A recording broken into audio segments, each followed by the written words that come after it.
The new elite specs are completely broken. Whenever you go to Snowcross and check the benchmarks, you can see exactly when the elite specs started appearing, as you can see in this graph right here. The top is filled of 63k DPS and so on specs, and they're all from the new elite specs. Some of them are a bit better, like Power, Galeshot, and Luminary, but 48k is definitely a lot. Poor Troubadour over here is the only one who is balanced. So in this video, let's make a little bit of a tier list on which ones are the most overpowered, why they're so good, just because I want to. Subscribe to the channel for more content like this. Go to my Ko-Fi if you want to support my content. Go to my Twitch, watch me live every morning. Let's get into it. Now, it is important to note that this is probably gonna get nerfed very soon. I'm guessing at the very least in 1 week. But hey, I can only make this video while they're not nerfed. So yeah, we gotta be fast here. First, let's talk about one of the best ones right now, Luminary. It's actually pretty funny because Luminary was one of the ones that were the most memes on. Nobody liked it. I was the only one who said it was good and fun, and well, I was right at the very least on the good thing. I really love the spec. I think it plays well, and I think it always been playing well, regardless of what people say. But now it not only does that, but it's insanely overpowered. So much so that you can see here on the weekly automated tournament, there is literally everybody playing Luminary. There's 4 in one team. I'm pretty sure there was one match where there was literally 10 Luminaries. That's how powerful it is. And this is because of the insane kit it possesses. Not only its Guardian, so you already have a lot of mobility and a lot of utility that you can pick and choose depending on the situation, but you have Conduit Cleanse, Blind, more damage, stability and ages on your 3. You have all of your weapons that do different things, like giving you more damage, giving you healing, giving you mobility, giving you defense to you and your team, and you can pick and choose depending on the situation. So whatever happens, you will be fine.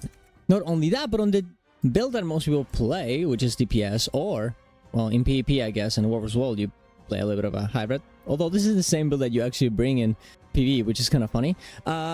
You bring Storm of Light. Your light aura detonates, damaging nearby foes and healing nearby allies. So every time you want to do damage, you're healing your allies as well.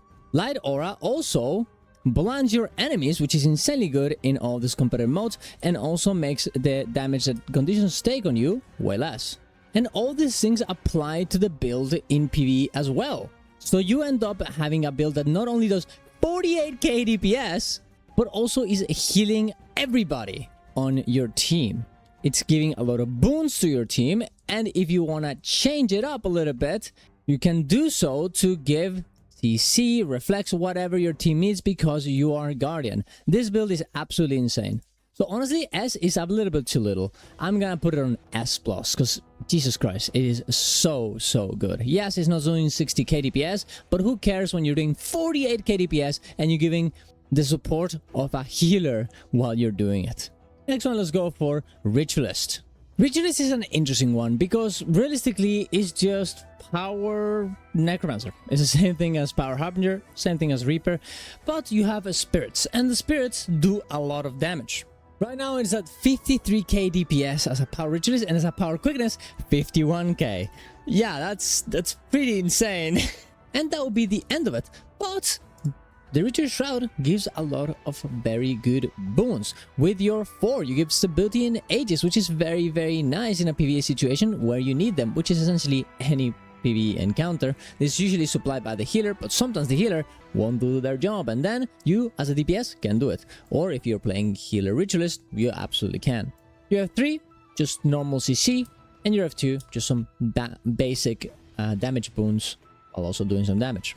You also have the teleport, which is super good for mobility, and you're giving lifesteal to your allies permanently while using your nightmare weapon. Well, not permanently, it does run out, but you're doing it over and over again. And you're also a minion mancer because you're getting all these minions, so a lot of damage actually comes from the minions, not yourself. All this together makes a very good spec that is very easy to play, and it's pretty interactive. Depending on the situation, you press your F2, you press your F3, you press your F4, because every build now, not only the DPS one, actually brings Lingering Spirits. So you can actually press the F2, F3, and F4 out of Shroud, which was not the case before. I'm not gonna lie, guys, without Lingering Spirits, this class feels horrible. I don't know why it's not baseline. Even the healing build would just, it takes this because it just feels horrible without it. So the other two traits are just useless, I think.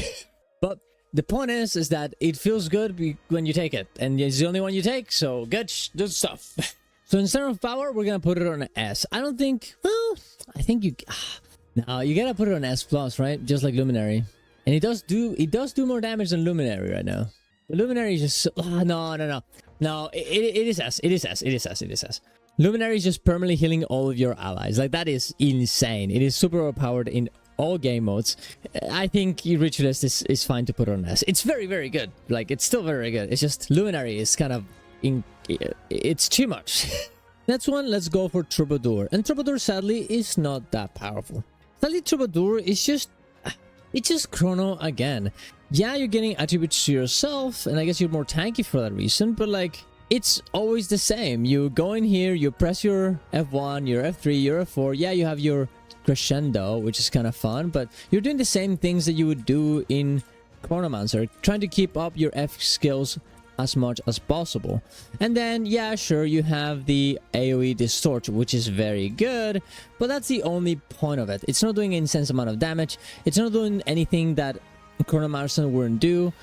It's just... I guess it gives barrier too. I don't know. I don't really particularly think it's very powerful right now. It has some usages that you would rather pick this spec instead of Chrono, but it's also, I feel like it's harder to play than Chrono. I don't know. Maybe I'm crazy because of that. Maybe it's because I understand how Chrono Split works, but it just feels like it's so annoying to just keep all the stuff, all of your instruments playing at all times. It just, I don't know. It is a cool spec. It's just Chronomancer again. And even though that means that it's still gonna be very powerful, I can't put it on things as broken as Ritualist or Luminary right now. Well, let's go for one that is not very powerful, and that is gonna be Conduit. Conduit, I'm gonna put it on A, and only for one specific reason. It is doing 58k DPS. Absolutely unhinged amount of damage. Like, what is this? Are you kidding me? 58k, almost 60? Like... And it is the same retention you would usually play on something like Conduit Herald, right? So if you know how to play this, just play it again. And you also bring Expanded Consciousness, heal and gain endurance whenever you gain affinity. Additionally, gain energy when you reach maximum affinity. This means that every time you press a weapon attack, essentially, because you bring yourself with Conduit armaments that makes you gain affinity from your weapon skills, makes you heal and gain vigor to be able to dodge again, right? Like, it's very, very tanky. It's a very tanky build, and that makes it a bit more fun, more interesting, and I think that's also why it's not on B. Yeah, DPS is very important, but like, this tankiness is something very cool. Yeah, it is just core Revenant. That's really what it is, and Conduit is a pretty big disappointment, I think, at this point. I think some people have been having fun with it in PvP and World vs. World, right? But on that, yeah, I think A is a good place to put it. Paragon also will go on A. It's not the most powerful spec ever. Apparently, it's very important for World vs. World right now. It's just very, very powerful. But in PvE, it's just, there's not even a DPS benchmark right now because it barely does any damage, which is pretty sad, I think. Yeah, sure, you're giving a lot of stability. Yeah, sure, you're giving alacrity. Yeah, sure, you're getting Mad and Fury and you're healing your allies. But the echoes are not really that impactful right now. The way We Will Never Yield, as I said before, in World vs. World is a very, very powerful though. So I think the only reason why I'm putting it here on, A is because of the impact that it's having in World vs. World. So you're safe, Paragon. You're safe from the disgustingness of B. Galeshot, I think it's also a top A. And don't get me wrong, guys, I love Galeshot. It's very fun. It's very cool how everything plays around it. I really love playing it.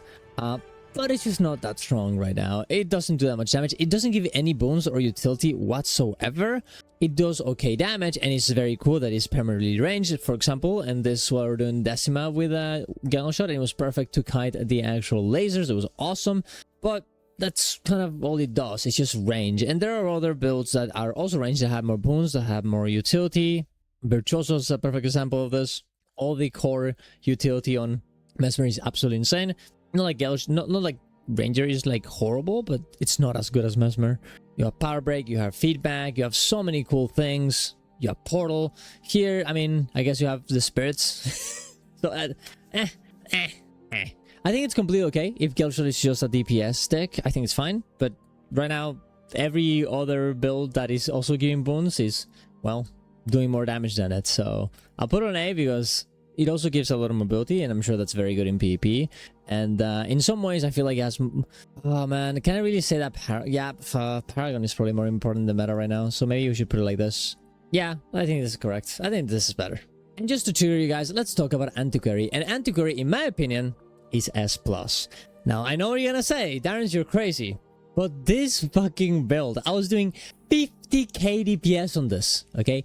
50k on Alacrity, okay? 50k on Alacrity, and it was super easy, while also giving boons to my allies, like protection and regeneration, while also giving barrier every time I use one of the artifacts, and getting all the buffs from using said artifacts. It's insane. It's an insane build. It's just so easy to play, such good damage, and you're just giving such good support to your allies.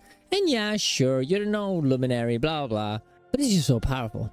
But now I think about it, Ritualist probably gives a bit more, and, well, yes, the DPS build does way more damage, but I think the DPS build is just kind of, you know, it's just, it is 63k, it is 63k.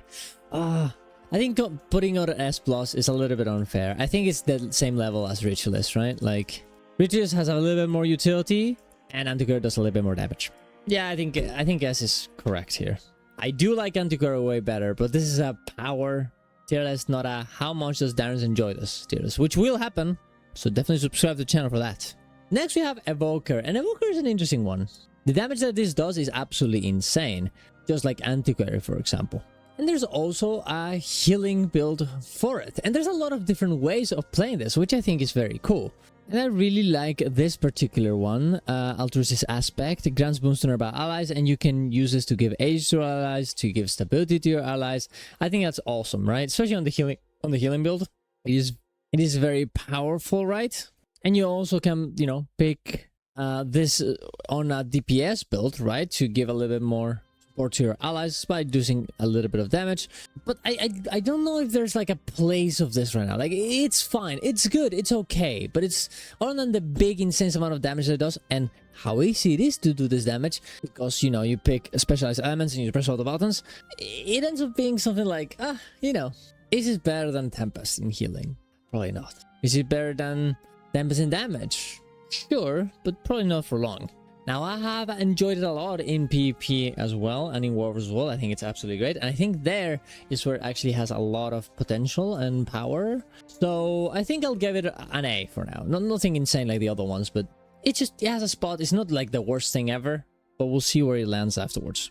And for the last one, Amalgam. And I think Amalgam is gonna end up with Luminary here on an S+. Yeah, the damage is not insane, but 47k for Alacrity, for example, is absolutely great. 46k for Power Amalgam, absolutely great too. There's also a bug trait right now, I'm pretty sure, so this will probably become better afterwards. The cool thing about Amalgam is that with new genes, with the boon trait, you can really just fix any problem you can have in a squad. You can give ages, you can give stability, you can give lifesteal, you can... Well, actually that's... No, not anymore.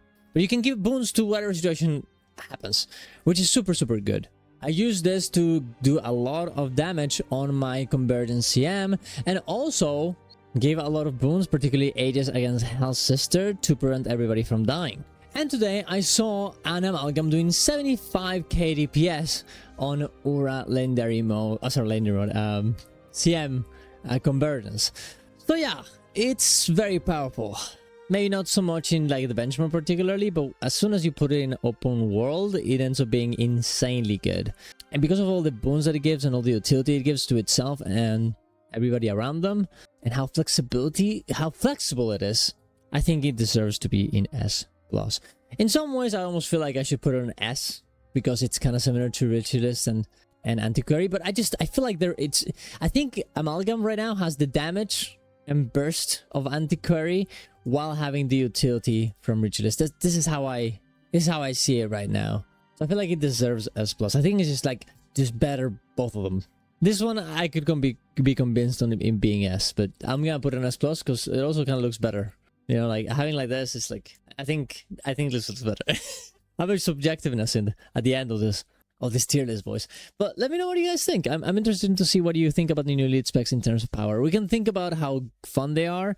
But tomorrow I guess today, because I'm releasing this today, I might have already had the PvP stream where I'm trying out every spec on PvP, or I might be having it right now, so you should definitely check it out on twitch.tv/DanielsWithS. Thank you very much for watching, guys. Subscribe to the channel for more content like this. Go to my Ko-Fi if you want to support my content. Go to my... Oh yeah, I said that again. See you guys around. Love you all. Ciao, ciao, ciao, ciao, ciao. Bye, bye, ciao, ciao.